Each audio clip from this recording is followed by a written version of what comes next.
আসসালামু আলাইকুম সুপ্রিয় ভিউয়ার, সকলে কেমন আছেন? আশা করি ভালো আছেন। তো আজকে বাজার থেকে কি বাজার করে নিয়ে আসলাম অল্প টাকার ভিতরে, মাত্র 500 টাকার ভিতরে কি বাজার করে নিয়ে আসলাম। তো দেখতে পাচ্ছেন 1 কেজি পেঁয়াজ, রসুন, 2 কেজি মূলা 10 টাকা দিয়ে 2 কেজি পেয়েছি। তারপরে বেগুন 20 টাকা।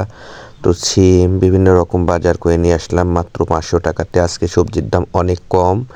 তো যারা বলতেছিলেন যে আগে ভালো ছিলাম, তাদের জন্য আজকের এই বাজারটা খুব অল্প টাকাতে খুব কম খরচের মধ্যে এই বাজারটা করে নিয়ে আসি।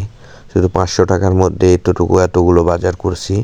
তো আজকে অনেক সবজি 5 টাকা দিয়ে অনেক বড় একটু মুঠা দেখতে পেলেন যে হচ্ছে মানে পেঁয়াজের কলি নিয়ে আসছি, অর্থাৎ ফুলকা যেটাকে বলে। পেঁয়াজ নিয়েছি 50 টাকা কেজি, আর লাউ কিনেছি 10 টাকা দিয়ে, একটা লাউ 10 টাকা। তো অনেক সুন্দর বাজার হয়েছে অনেক দিন পরে। আজকে এই বাজার থেকে, হাট থেকে, গ্রামের হাট থেকে অল্প টাকার ভিতরে অনেকগুলো বাজার করে নিয়ে আসছি, খুব ভালো লাগছে। তো যারা বলছিলেন আগে ভালো ছিলাম, তাদের জন্য এই ভিডিওটা।